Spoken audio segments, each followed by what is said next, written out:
What's going on, YouTube? It feels like it's been a little while. I just had my Laserdisc player collection update, but I personally have been under the weather for a couple weeks now. And all these review Laserdisc Spotlight reviews I had planned were like partially filmed, and then just kind of fell by the wayside. Well, my voice sounded like this. I sounded like Dr. Mrs. the Monarch or Dr. Girlfriend from Venture Brothers for a couple weeks there. And while I delighted in sounding like Tom Waits as much as possible, I didn't want to torture you YouTube video watchers with that kind of nonsense. So finally feeling a little bit better.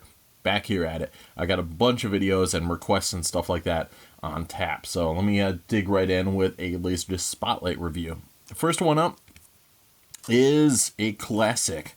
Film came out in 1990, and I do believe this Laserdisc also came out in 1990.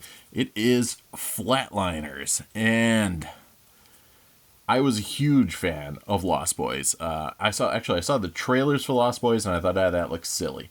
And then I caught it on HBO and was immediately smitten with it and just fell in love with it. So by the time this came out, I was like, all right, there's another Joel Schumacher flick, who at that period I actually thought was a quality filmmaker. He hadn't done Batman movies yet to prove me wrong.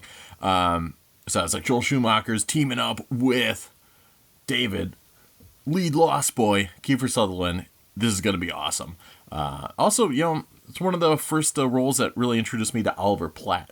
Also, Billy Baldwin in this film, and Kevin Bacon. And mentioned my other videos, I'm not really a big fan of Julia Roberts, but I am man enough to admit that occasionally she has films that are good or that she doesn't destroy.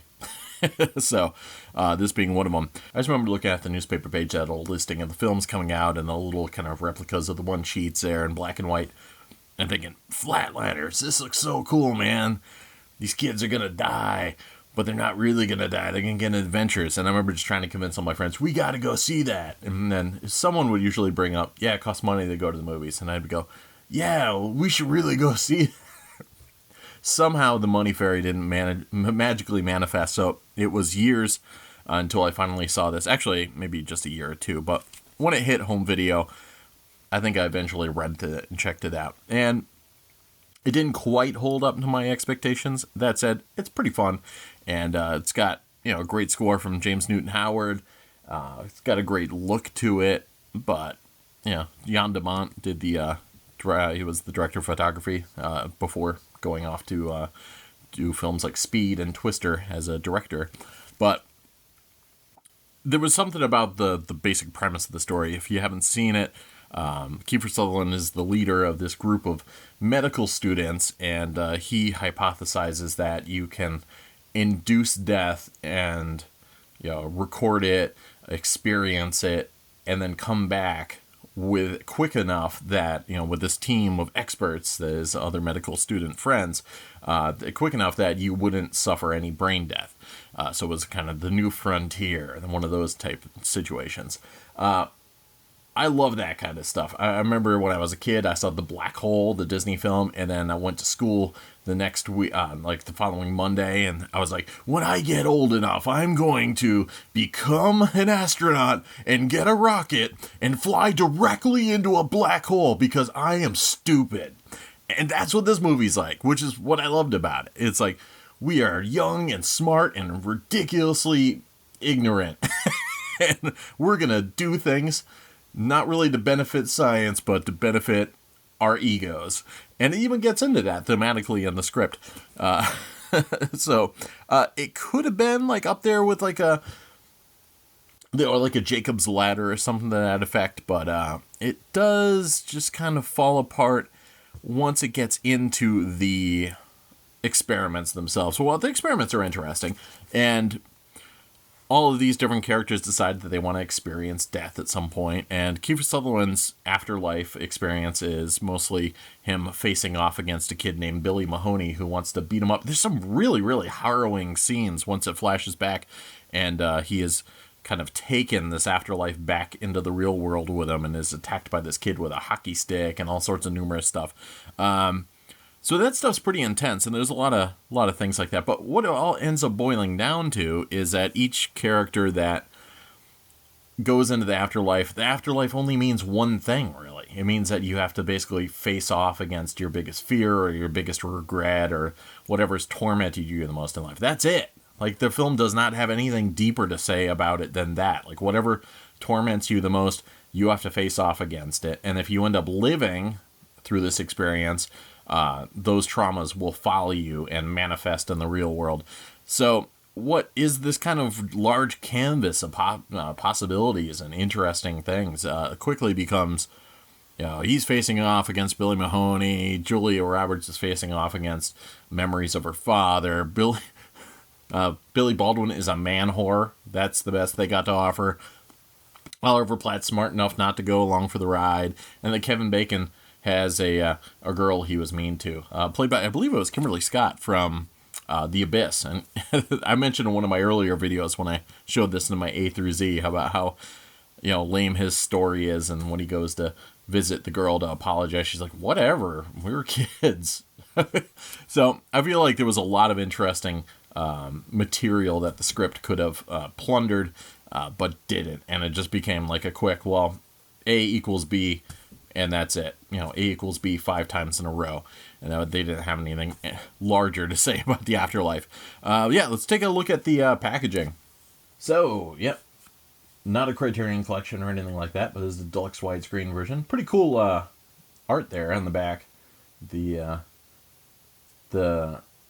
archaeology of the college being a huge kind of draw in the film itself. So, shown there with Kiefer Sutherland hanging out in front of this big winged statue. And just a PCM surround. Nothing, no, this was before THX certifications and all that stuff. Not really, there was a little bit of laser rot. Not too much, though. But yeah, it's got some cool cover art, and they didn't, stray from the one sheet.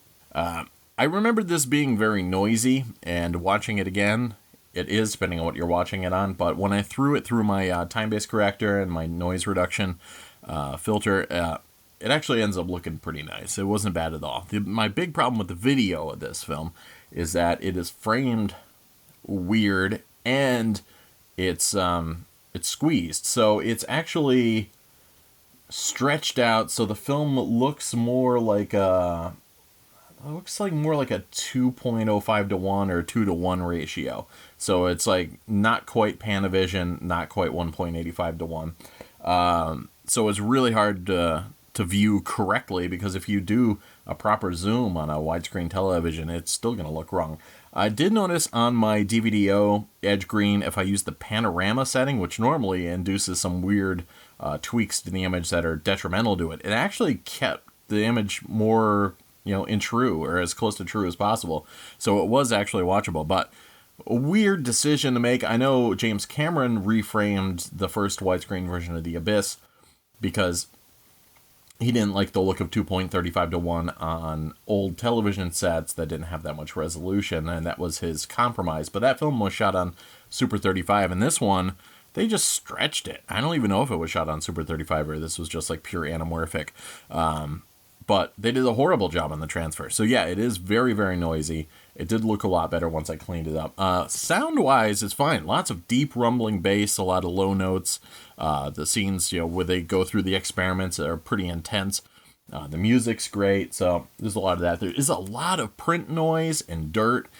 So visually, this thing is a hot mess. And if you have a chance to check it out on, some other high-def format, please do. Dialogue, however, very clear. No problems understanding anything. And there is some good dialogue. Some of the interesting conversations between these characters is fun. But, yeah. Everything kind of turns... The blacks are a little bit weak. They turn kind of bluish at times. But it's got a great look to it. Heavily stylized. I mean, I don't know what other college has a medical... kind of school that's pretty much almost lit by candlelight at all times. Even the classes they're in are like kind of like gothic hues and just a lot of reds and oranges. Like nobody has any fluorescent lights in this world. And yeah, there's always some crazy kind of gothic architecture or something going on. So it's heavily stylized. It's definitely style over substance. But I can dig it. It's still fun to watch. Don't necessarily recommend picking this up if you're a fan of like the proper aspect ratio. You're gonna want to get it on some other format, though. I don't know if there are any other quality releases. I think there was a DVD that looked also like ass, but yeah. So have fun. Sounds good. Looks Flatliners.